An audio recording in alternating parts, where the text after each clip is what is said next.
किसान भाइयों, वास्तव में क्या गुड़ का इस्तेमाल करके हमारी मिट्टी की उर्वरा क्षमता बढ़ाई जा सकती है? क्या इसका इस्तेमाल एक सस्ते टॉनिक और फर्टिलाइजर के रूप में हम हमारी फसलों में कर सकते हैं? और अगर हाँ, तो किसके साथ में इसका इस्तेमाल करना चाहिए? कौन कौन सी फसलों में इसका इस्तेमाल करना चाहिए, कौन सी फसलों में इस्तेमाल नहीं करना चाहिए?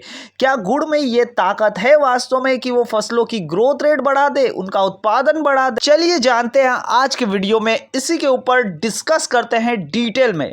किसान भाइयों, जैसे कि हम गुड़ को कई कई जैगरी भी बोला जाता है और ये गन्ने से प्राप्त होता है। इसमें भरपूर मात्रा में शर्करा होती है, मीठापन होता है, जिसकी वजह से बैक्टीरिया और फंगस इसकी ओर काफी अट्रैक्ट होते हैं। इसमें फास्फोरस, मैग्नीशियम, प्रोटीन, विटामिन भरपूर मात्रा में होते हैं, जिसकी वजह से ये बैक्टीरिया या फंगस के लिए काफी अच्छा खाना है। लेकिन एक मिनट, यहाँ पर तो आप बैक्टीरिया और फंगस को मारने के लिए काफी महंगी महंगी दवाइयों का इस्तेमाल करते हैं और गुड़ से तो वो बढ़ जाएंगी। क्या इससे आपकी फसलों को नुकसान होगा? तो नहीं, क्योंकि हमारी मिट्टी में बहुत सारे फ्रेंडली बैक्टीरिया और फंगस होते हैं जो फसलों की ग्रोथ के लिए बहुत ज्यादा जरूरी होते हैं और उनके लिए ही ये गुड़ एक खाने के रूप में काम में आता है।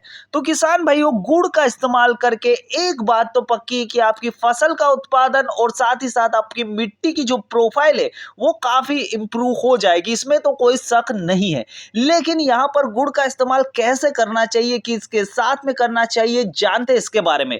तो किसान भाइयों, गुड़ के फायदे तो हमने देख लिए। गुड़ से कैसे माइक्रो ऑर्गेनिज्म जो हमारी मिट्टी में पाए जाते हैं काफी मात्रा में बढ़ जाती है, उनकी एक्टिविटी काफी बढ़ जाती है। किसान भाइयों, हमारी मिट्टी में बहुत सारे टाइप के माइक्रो ऑर्गेनिज्म होते हैं, जैसे माइक्रो राजा, PSB, phosphorus stabiliser, potash stabiliser और बहुत सारे ऐसे बैक्टीरिया और फंगस होते हैं जो हमारी फसलों के लिए बहुत ही काम में आते हैं, उनके लिए खाने के रूप में काम में आते हैं, उनके लिए एक मिट्टी की उर्वरा क्षमता बढ़ाने के लिए काम में आते हैं।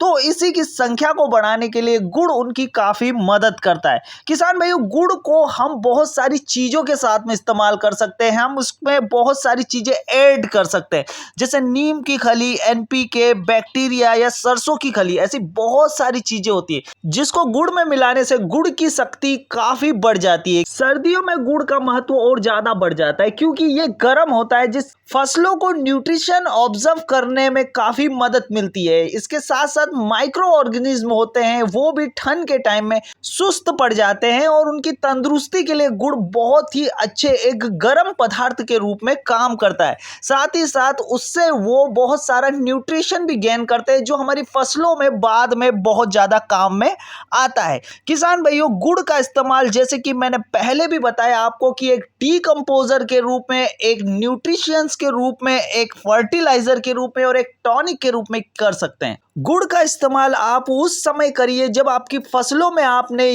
कीटनाशक या खपतवार नाशक का यूज किया हो, क्योंकि उस समय आपकी फसल सुस्त पड़ जाती है, उसमें पीलापन आने लगता है। उस समय उसे बहुत ज्यादा टॉनिक की आवश्यकता होती है, बहुत ज्यादा फर्टिलाइजर की आवश्यकता होती है। उस समय आप ज्यादा खर्चा न करते हुए गुड़ का इस्तेमाल और गुड़ का छिड़काव करके आपकी फसलों में एक तंदुरुस्ती ला सकते हैं। किसान भाइयों, अब आप गुड़ का इस्तेमाल किन किन चीजों के साथ में कर सकते हैं उसके बारे में डिटेल में जानकारी लेते हैं। किसान भाइयों, गुड़ के साथ में आप दालों का जो बेसन होता है उसको मिला सकते हैं, जिससे आपके गुड़ की शक्ति काफी बढ़ जाएगी, क्योंकि दालों में बहुत ज्यादा मात्रा में प्रोटीन होता है। जैसे ही गुड़ की वजह से माइक्रो ऑर्गेनिज्म एक्टिवेट होंगे, उन्हें खाने के लिए और प्रोटीन दालों के भूसे से मिल जाएगा, जिसकी वजह से उनकी एक्टिविटी काफी बढ़ जाएगी, वो काफी तंदुरुस्त रहेगी और आपकी फसल के लिए काफी अच्छी सहायता करेंगे।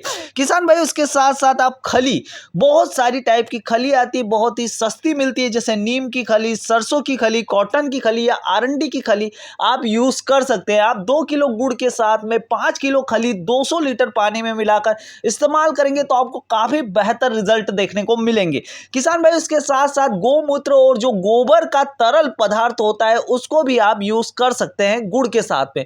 इससे भी काफी फायदा होता है, गुड़ की शक्ति काफ़ी हद तक बढ़ जाती है। किसान भाई इसके साथ साथ NPK, एजिबैक्टीरियस, PSB, KMB और ऐसे बहुत सारे टॉनिक होते हैं जिनका इस्तेमाल आप गुड़ के साथ करके उसकी शक्ति को काफ़ी अच्छे से बढ़ा सकते हैं। किसान भाइयों अब इसका इस्तेमाल कब कब कितनी मात्रा में करना चाहिए, तो किसान भाइयों हर 10 से 15 दिन में आपको इसका छिड़काव अपनी फसल पर करना चाहिए, जिससे आपको बेहतर रिजल्ट देखने को मिलेंगे। किसान भाइयों इस प्रकार से आप गुड़ को अलग अलग चीजों के साथ में मिक्स करके अलग अलग तरीके से छिड़काव करके जड़ों में देकर ऊपरी छिड़काव करके काफी अच्छा रिजल्ट देख सकते हैं अपनी फसलों में। किसान भाइयों किसी भी प्रकार की फसल में आप इसका छिड़काव कर सकते हैं। ठंड के समय इसका महत्व काफी बढ़ जाता है। ठंड के समय की जो फसलें हैं जैसे गेहूं की फसल हुई, सरसों की फसल हुई, चने की फसल हुई, इसमें भी आप छिड़काव इसका कर सकते हैं। साथ साथ सब्जियों की फसल में, टमाटर में, आलू, गोभी, मटर, बैगन, हर प्रकार की फसल में गुड़ को तरल पदार्थों के साथ में मिक्स करके, दाल के साथ में मिक्स करके, या फिर आप खली के साथ में, या फिर बहुत सारे फर्टिलाइजर्स जैसे NPK वगैरह के साथ में इस्तेमाल करेंगे तो आपको बहुत बढ़िया से रिजल्ट देखने को मिलेगा। अगर ये वीडियो आपको पसंद आया हो तो इसे लाइक जरूर कीजिए। साथ ही साथ हमारे YouTube चैनल किसान